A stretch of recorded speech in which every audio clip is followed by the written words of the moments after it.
ہمارے پاس قربانی کے متعلق ایک سوال ہے جس میں یہ پوچھا جا رہا ہے کہ آقا کریم صلی اللہ علیہ وآلہ وسلم سے کس کس جانور کی قربانی ثابت ہے۔ تو مختلف احادیث جن کو اکٹھا کیا گیا ہے تو اس میں ہم آپ کے سامنے یہ جو ہے نا وہ پیش کرتے ہیں کہ کس کس جانور کی اللہ کے محبوب نے قربانی فرمائی ہے۔ صحیح مسلم کے اندر ایک حدیث طیبہ ہے، حجۃ الوداع کے موقع پر آقا کریم صلی اللہ علیہ وآلہ وسلم نے 63 اونٹ 63 اونٹ آپ نے نہر فرمائے، اور اس کے علاوہ جو بچے تھے آپ نے حضرت علی المرتضیٰ شیر خدا کرم اللہ وجہہ الکریم آپ کو حکم دیا تھا کہ وہ ان کو نہر کر دیں۔ تو اب اس حدیث میں اس چیز کا ثبوت مل رہا ہے کہ اللہ تعالیٰ کے محبوب نے اونٹ کی قربانی فرمائی ہے۔ دوسری حدیث طیبہ جس کو سنن کبریٰ کے اندر روایت کیا گیا ہے، آقا کریم صلی اللہ علیہ وآلہ وسلم نے حضرت عائشہ صدیقہ رضی اللہ تعالی عنہ آپ کی طرف سے گائے کی قربانی کی، گائے کو ذبح کیا۔ تو اب گائے کو ذبح کرنا یہ بھی اللہ تعالیٰ کے محبوب سے ثابت ہے، قربانی کرنا۔ اور مفتی احمد یار خان نعیمی آپ یہ فرماتے ہیں کہ گائے کی قربانی کرنا یہ بھی اللہ تعالیٰ کے محبوب کریم صلی اللہ علیہ وآلہ وسلم کی سنت ہے۔ اور اس کے بعد مینڈے کی قربانی بھی آقا کریم صلی اللہ علیہ وآلہ وسلم آپ سے ثابت ہے کہ آپ مدینہ منورہ میں 2 سیاہ اور سفید سینگوں والے مینڈوں کی قربانی کرتے ہیں، یا آپ نے سیاہ اور سفید سینگوں والے مینڈوں کی قربانی کی۔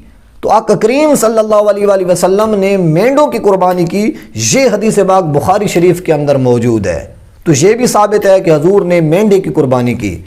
اب بات رہ گئی بکری کی، تو بکری کے متعلق بھی جامع ترمذی کے اندر اور مجمع الزوائد کے اندر ایک حدیث پاک موجود ہے کہ حضرت حکیم بن حزام آپ کو آقا کریم صلی اللہ علیہ وآلہ وسلم نے 1 دینار دیا کہ اس 1 دینار سے قربانی کا جانور خرید کر لے آؤ۔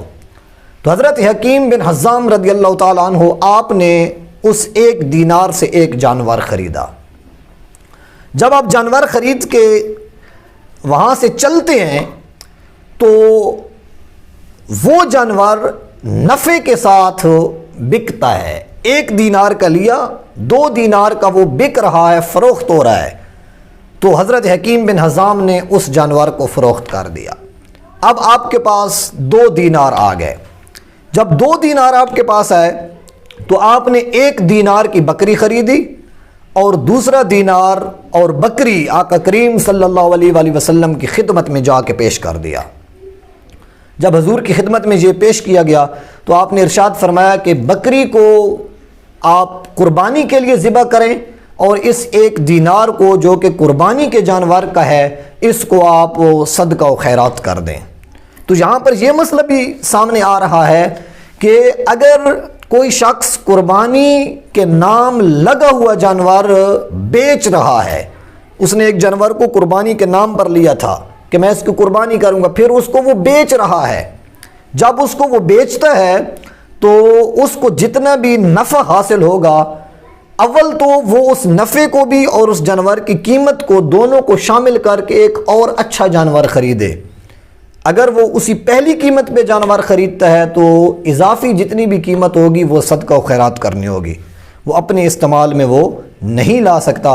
دوسری بات ہمارے پاس یہ ثابت ہوئی کہ اللہ تعالیٰ کے محبوب نے بکری کی بھی قربانی کی۔ تو جن جن جانوروں کی قربانی کی اس میں اونٹ، گائے، بکری اور مینڈھے شامل ہیں۔ یہ وہ جانور ہیں جن کو یہ فخر حاصل ہے کہ اللہ کے محبوب نے ان کی قربانی کی ہے۔ ہم دعا گو ہیں کہ اللہ تعالیٰ اپنے محبوب کی قربانیوں کے تصدق ہم سب مسلمانوں کی قربانیاں بھی اپنی بارگاہ میں اللہ تعالیٰ قبول فرمائے، اور اللہ تعالیٰ ہمیں خالصتاً اپنی رضا کے لیے قربانی کرنے کی توفیق عطا فرمائے، کیونکہ جب انسان کے پاس مہنگے اور اچھے جانور آ جاتے ہیں تو بعض اوقات یہ ہوتا ہے کہ انسان غرور و تکبر میں چلا جاتا ہے، اپنے بڑے پن کے اندر چلا جاتا ہے۔ تو اللہ تعالیٰ ہمیں ایسے بڑے پن سے محفوظ رکھے۔ جو جانور اللہ تعالیٰ کی رضا کے لیے خریدا گیا ہے، قربانی کے لیے خریدا گیا ہے، اس میں پوری کوشش یہ ہونی چاہیے کہ وہ ہم خالصتاً اللہ تعالیٰ کی رضا کے لیے قربان کریں، کیونکہ جو چیز ہمیں فائدہ دے گی وہ یہی چیز ہمیں فائدہ دے گی کہ جس میں اللہ کی رضا شامل ہوگی۔